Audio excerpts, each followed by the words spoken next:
Hello, welcome to my channel, the channel that is the Grape Jelly.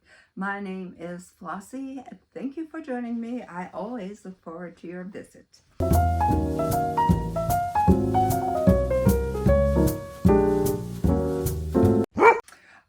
Where have I been? I have been MIA. For those of you who read my community post, you know and understand why. For those of you who haven't, I have a 6-year-old granddaughter who has to get a heart surgery. I'm not going to go into detail about that, but it has me a little shook. And so when I am dealt with hard things in life, it is my nature to get myself busy. So sitting down and reading a book all nice and calm isn't gonna cut it for me. I need to be physical labor. So that's what I've been doing. Also, quite a bit of people in my circle at work have been coming down with whatever this nasty thing is that's going around. Respiratory infections, some are saying rhinovirus, which I looked up because, like, what the heck is a rhinovirus? And I just looked it up briefly. So I am not a medical doctor or anything in the medical field, but it said something like it was the beginning stages of a cold. So I don't know. I don't want to play it down, but whatever is going around is not for me. So I have been avoiding like the Black Plague, and I have been working to cover shifts for everybody. So I've been working about 9-10 hours a day to cover shifts and to keep me safe. And you know, I would rather be the one working than the one home on the couch. So that's what I've been doing. Working and just all the things. Just keeping busy. Going to the car wash, you know, cleaning out the Jeep inside and out, and just doing things around the house, and basically every kind of physical handiwork, and no reading at all. I've said it, no reading at all. But somewhere along the line, I did order some books, and I'm not going to lie, I am dying to go to Barnes & Noble's today. But I'm talking myself off of that ledge because I don't need another book. I'm not even reading the books that I have. But you know what? That sun is shining, and I've done all my chores that I wanted to do as far as meal prepping. That's why I'm wearing this apron, because I was zoodling and juicing and cutting and slicing and slivering and mincing and all the things. So yeah, that's that. And I did not feel like changing. And for the record, I'm going to look a little bit, just a little bit different, because I don't think I want to comb my hair anymore. I'm trying to nourish myself from the inside, you know, hoping I'll get some kind of glow about me, and then maybe my hair will grow a little bit too. So I'm just trying to, you know, get it dry and then put it up, but not really put a brush or a comb through it. So if I look a little bit like Gary Busey, excuse me. It's a phase that I am going through. Okay, so here are the books that I have ordered. I'm excited about them. The sun is shining, and I'm going to pick up the book Musical Chairs. Who is it by? It's right here. Okay, Musical Chairs is by Amy Poepple. It's not Poepple, right? Poepple. Okay. So I'm going to be reading this, picking it back up. I'm just going to start it over from scratch because I don't even know where I left off. It was somewhere in the very early stages of that book. So I'm going to pick that up and from the beginning. That sounds like a great idea, doesn't it? I didn't get too many books, five books. And in my next video, I'm hoping to tell you about the 2 books that I did read before I put a halt on my book reading. One of them, super cute. One of them, not so much. Okay, The Owl Was a Baker's Daughter, Grace Tiffany. The Continuing Adventures of Judith Shakespeare. I didn't even catch that, but now I gotta investigate. So sorry, I don't have that information for you beforehand, but the cover is what got me, and I love owls. So plus this title, it has me a little curious. So if you are curious, I'll tell you a little bit about it. For readers of Hilary Mantel and Madeline Miller, a deeply engrossing work of historical fiction, a tale about a woman of the Shakespeare family. Shakespeare. There we go. Shakespeare family struggling to manage both her private grief and public danger. Okay, so here we go. At the age of 61, Judith Shakespeare, a midwife, apothecary, and the twin of the long-dead Hamnet, must flee provincial Stratford on horseback to avoid arrest for witchcraft. Her traveling companions are a zealous Puritan woman and a child who have been displaced by civil war, the bloody 17th century strife between royalists and roundheads. Judith is also leaving her marriage, which has foundered since the wrenching loss of 2 adult sons to the plague. The sequel to the author's My Father Had a Daughter, a tale of Judith in her youth. The Owl Was a Baker's Daughter revisits this character for the ages. Shakespeare's sharp-tongued, witty youngest child, no less feisty in her maturity. 400 years after Judith's death, Grace Tiffany brings her back onto center stage.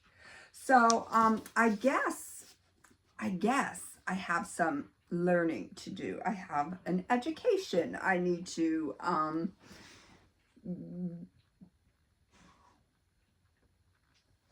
I have an education that I need to be, I guess, headed towards. Something new, something different for me, since I know very little about Shakespeare. Does the book Hamnet that I have, is that tied into this?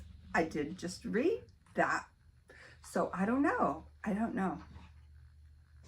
Very naive I am right now, but you know what? Willing to learn. So I guess I should read the first book and then read this. So I know, I know where we are at. We're not all on the same page, I need to catch up. So it's the darn book covers that'll put you in a bind, take you down rabbit holes, right? Guess what? I just went to the nail salon today and I had my nails did. I know it's done. I had my nails did.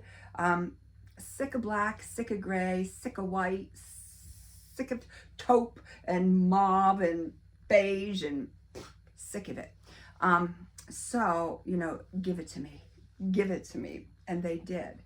And oddly enough, I forgot I chose this book. Pick a color. Pick a color. This is such a fun looking book.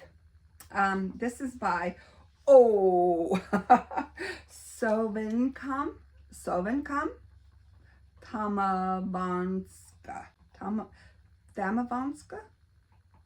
We'll figure that one out.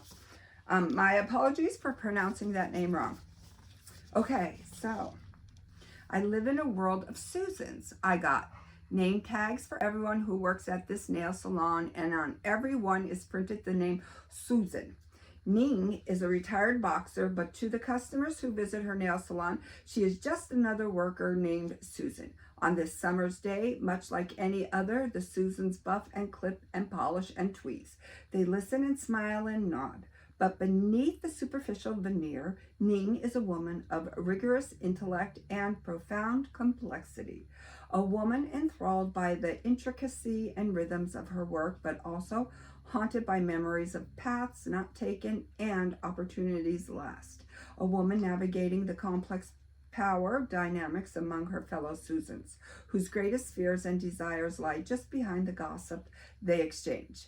As the day work grinds on, the friction between Ning's two identities, anonymous manicurist and brilliant observer of her own circumstances, will gather electric and crackling force and at last demand a reckoning with the way the world of privilege looks at a woman like Ning. Ooh, that one should be good. And I love that electric and crackling force. Love that. Okay, so that's book number 2. Book number 3, Good Things, Samin, Nosrat. Okay, author of Salt, Fat, Acid, Heat. I didn't read Salt, Fat, Acid, Heat. I did read, was it like sugar, salt, sugar? Do you remember that one? I read it years ago, so it's escaping me. I'll look it up. I'll put it here. Okay, excellent book. Very, very, very good. Loved it. Recipes and rituals to share with people you love. Okay, gorge. That pink, I don't know if it shows up on camera very well, but it is gorgeous. So I'm all about the fruits and the veggies. And, you know, I'm trying to make myself feel my best. And I'm going to do whatever that takes. Sit in the sun, eat the correct food, enjoy the correct foods, enjoy the present moments, the little moments, be grateful for everything, and live my best life for as long as I can. So I see this book everywhere I go. I hear good things about this book, so I jumped on the bandwagon. Okay, and I better move my green juice because my book stack is taking over and I don't want to spill it. Where to put? Okay, there we go. All right. Oh. Okay, so has anybody read a book by Thomas Pynchon? Raise your hands. Oh, that many. Well, guess what? Again, we're not all on the same page because I have read none. This will be my first one, Shadow Ticket. It looks so fun. So fun to me. I'll just put it a little closer because I don't know if what that sunlight is doing. Okay, Milwaukee. I don't even think I have ever read a book that has taken place in Milwaukee. I don't think I have.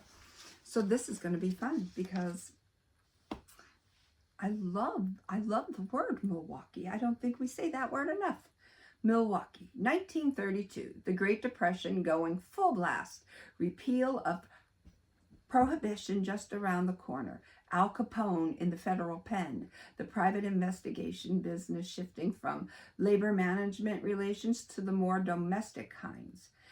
Hicks McTaggart, a one-time strikebreaker turned private eye, thinks he's found job security until he gets sent out on what should be a routine case, locating and bringing back the heiress of a Wisconsin cheese fortune who's taken a mind to go wandering. Before he knows it, he's been shanghaied onto a transoceanic liner. Oh, are you kidding me? Ending up eventually in a Hungary. Some people say Hungary, but I say Hungary, where there's no shoreline, a language from some other planet, and enough pastry to see any cop well into retirement, and of course no sign of the runaway heiress he's supposed to be chasing. By the time Hicks catches up with her, he will find himself also entangled with Nazis, Soviet agents, British counter spies, swing musicians, practitioners of the paranormal, outlaw motorcyclists, and the troubles that come with each of them. Whew, this one is going to be a doozy, and I am looking forward to this one. Okay, my last book, I don't know what to think about it because it's not my normal type of book. But I got it because I've been hearing good things about it. And in order for me to consider myself a well-rounded woman, well-rounded reader, I knew to do this thing. Heart the Lover by Lily King. Yeah. So many people have read this. I have not. I do not want to be one of those people who have not. So we picked it up. Our narrator understands good love stories, their secrets and subtext, their highs and free falls. But her greatest love story, the one she lived, never followed the simple rules. In the fall of her senior year of college, she meets two star students from her 17th century lit class, Sam and Yash, best friends living in the elegant house of a professor on sabbatical. The boys invite her into their intoxicating world of academic fervor, rapid-fire banter, and raucous card games. They nickname her Jordan, and she quickly discovers the pleasures of friendship and her own intellectual ambition. But youthful passion is unpredictable, and soon she finds herself at the center of a charged and intricate triangle. As graduation comes and goes, choices made will alter these three lives forever. So I'm on the fence about that one. I don't really know. Maybe it'll surprise me. They are the books that I chose to have delivered to my doorstep. And they are the books I hope to get to very, very soon. Before I sign off, I would like to thank everyone who went off to the sidelines to message me and let me know they were thinking of me and that they cared and, you know, that they missed me. It's a wonderful, wonderful thing to be missed. So I humbly thank you for taking the time out of your busy life to say, hey, let me just reach out to Floss. Do you know how grateful I am for that? Extremely. So thank you ever so kindly. Until we meet again, know that I love you very, very much. And I hope that you are well. And I hope that you're good. Are you being good? You know, it may be March, but Santa's still watching. And, you know, we should be reading. But if you were like me these past couple of weeks and you weren't, it's okay. Toodles.